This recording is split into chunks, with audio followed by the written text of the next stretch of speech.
एक व्यक्ति ऑफिस में देर रात तक काम करने के बाद थका हारा घर पहुंचा। दरवाज़ा खोलते ही उसने देखा कि उसका 5 वर्षीय बेटा सोने की बजाय उसका इंतज़ार कर रहा है।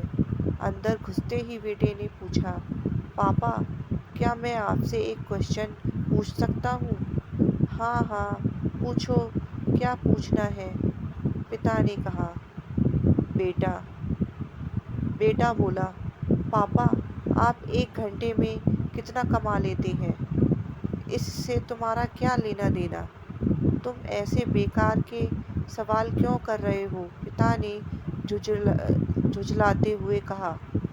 बेटा ने कहा, मैं बस यूं ही जानना चाहता हूँ।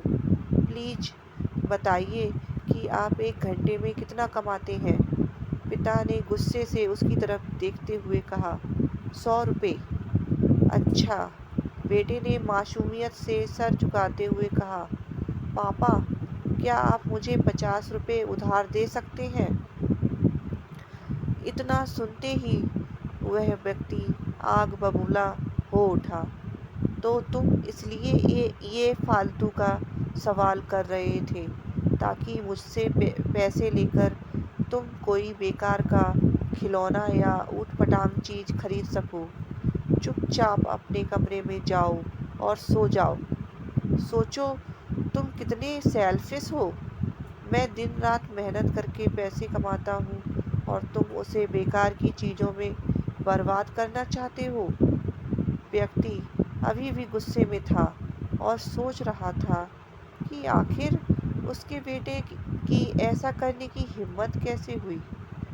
पर एक आध घंटा बीतने के बाद वह थोड़ा शांत हुआ और सोचने लगा कि हो सकता है कि उसके बेटे ने सच में किसी ज़रूरी काम के लिए पैसे मांगे हों, क्योंकि आज से पहले उसने कभी इस तरह से पैसे नहीं मांगे थे। मैं सोच रहा था कि शायद मैंने बेकार में ही उसे डांट दिया। दरअसल दिन भर के काम से मैं बहुत थक गया था, व्यक्ति ने कहा। फिर वह उठकर बेटे के कमरे में गया और बोला, क्या तुम सो रहे हो? आई एम सॉरी, ये लो अपने 50 रुपये।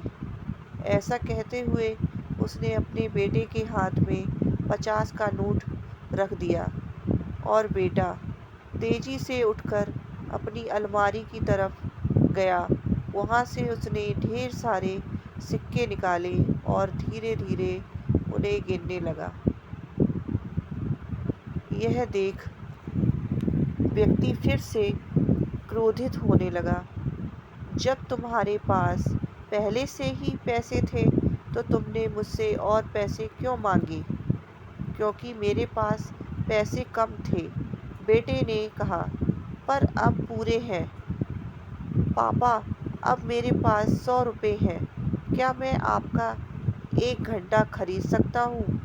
प्लीज़ आप ये पैसे ले लीजिए और कल घर जल्दी आ जाइए। मैं आपके साथ बैठकर खाना खाना चाहता हूँ। ये सुनकर पिता की आंखों में आंसू आ गए। दोस्तों, इस तेज रफ्तार जीवन में हम कई बार खुद को इतना बिजी कर लेते हैं कि उन लोगों के लिए ही समय नहीं निकाल पाते जो हमारे जीवन में सबसे ज़्यादा इम्पोर्टेंस रखते हैं। इसलिए हमें ध्यान रखना होगा कि इस आपाधापी में भी हम अपने माँ बाप, जीवन साथी, बच्चों और अभिन्न मित्रों के लिए समय निकालें, वरना एक दिन हमें भी एहसास होगा कि हमने छोटी छोटी चीज़ें पाने के लिए कुछ बहुत बड़ा खो दिया। अगर आपको मेरी ये कहानी अच्छी लगी हो तो मेरे चैनल को subscribe, like, comments and share कीजिए प्लीज़।